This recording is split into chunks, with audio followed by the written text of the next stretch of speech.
ओम नमो भगवते वासुदेवाय।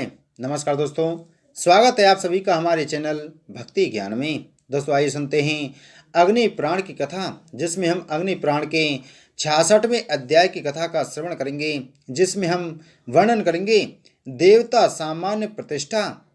श्री भगवान कहते हैं, अब मैं देव समुदाय की प्रतिष्ठा का वर्णन करूंगा। यह भगवान वसुदेव की प्रतिष्ठा की भांति ही होती है। आदित्य, वसु, रुद्र, साध्य, विश्व देव, अश्विनी कुमार, ऋषि तथा अन्य देवगण, ये देव समुदाय हैं। इनकी स्थापना के विषय में जो विशेषता है वह बतलाता हूँ। जिस देवता का जो नाम है उसका आदि अक्षर ग्रहण करके उसे मात्राओं द्वारा भेदन करें, अर्थात उसमें स्वर मात्रा लगावे। फिर दीर्घ स्वरों से युक्त उन बीजों द्वारा अंगन्यास करें। उस प्रथम अक्षर को बिंदु और प्रणव से संयुक्त करके बीज माने समस्त देवताओं का मूल मंत्र के द्वारा ही पूजन एवं स्थापन करें। इसके सेवा में नियम, व्रत, कृच्छ, मठ, सेतु, ग्रह, मासोपवास और द्वादशी व्रत आदि की स्थापना के विषय में भी कहूँगा। पहले शिला, पूर्ण कुंभ और कांच पात्र लाकर रखें। साधक ब्रह्म कूर्च को लाकर तद विष्णु परमम मंत्र के द्वारा कपिला गौ के दूध से यव में चरु श्रपित करें। प्रणव के द्वारा उसमें घृत डालकर दरवी कलची से संगठित करें। इस प्रकार चरु को सिद्ध करके उतार लें। फिर श्री विष्णु का पूजन करके हवन करें। व्याहति और गायत्री से युक्त त्वदि प्राशो आदि मंत्र से चरु होम करें।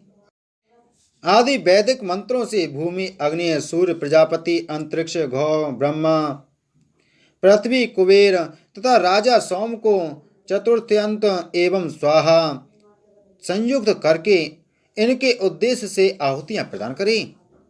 इंद्र आदि देवताओं को इंद्र आदि से संबंधित मंत्रों द्वारा आहुति दें। इस प्रकार चरु भागों का हवन करके आदर पूर्वक दिग्बलि समर्पित करें।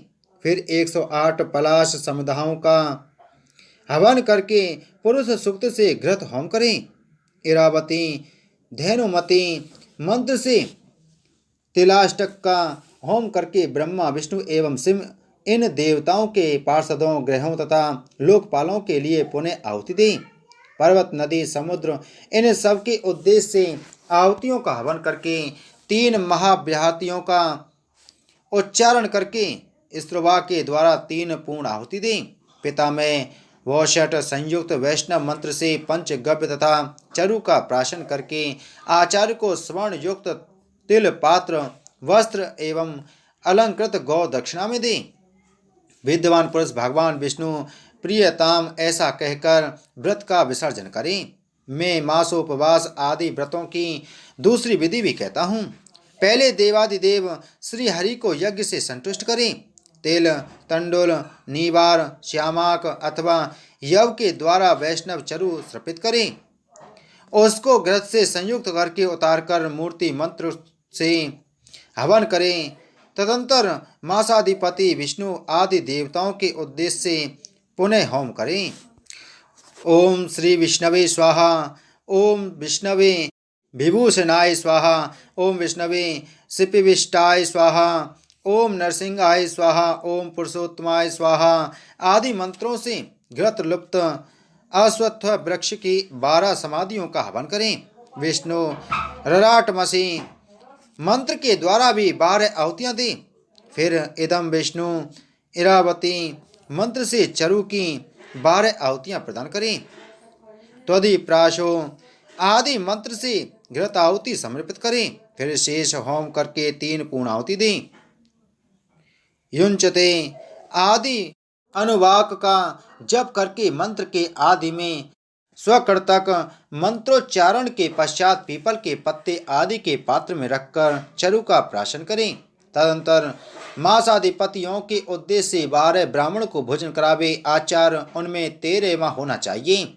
उनको मधुर जल से पूर्ण 13 कलश, उत्तम छत्र, पादुका, श्रेष्ठ वस्त्र, स्वर्ण तथा माला प्रदान करें। व्रत पूर्ति के लिए सभी वस्तुएं 13-13 होनी चाहिए। गौएं प्रसन्न हों, वे हर्षित होकर चरें। ऐसा कहकर पौसला, उद्यान, मठ तथा सेतु आदि के समीप गोपथ गोचर भूमि छोड़कर 10 हाथ ऊंचा यूप निवेशित करे। गृहस्थ घर में होम तथा अन्य कार्य विधिवत करके पूर्वोक्त विधि के अनुसार गृह में प्रवेश करें। इन सभी कार्यों में जन साधारण के लिए अनिवार्यत अन्न सत्र खुलवा दे। विद्वान पुरुष ब्राह्मणों को यथाशक्ति दक्षिणा दे। जो मनुष्य उद्यान का निर्माण कराता है वह चिरकाल तक नंदन कानन में निवास करता है। मठ प्रदान से स्वर्गलोक एवं इंद्रलोक की प्राप्ति होती है। प्रपादान करने वाला वरुण लोक में तथा पुल का निर्माण करने वाला देवलोक में निवास करता है। ईंट का सेतु बनाने वाला भी स्वर्ग को प्राप्त होता है। गौपथ निर्माण से गौलोक की प्राप्ति होती है। नियमों और व्रतों का पालन करने वाला विष्णु के सारूप्य को अधिगत करता है। कृच्छ व्रत करने वाला संपूर्ण पापों का नाश कर देता है। गृहदान करके दाता प्रलय काल पर्यंत स्वर्ग में निवास करता है। गृहस्थ मनुष्यों को शिव आदि देवताओं की समुदाय प्रतिष्ठा करनी चाहिए।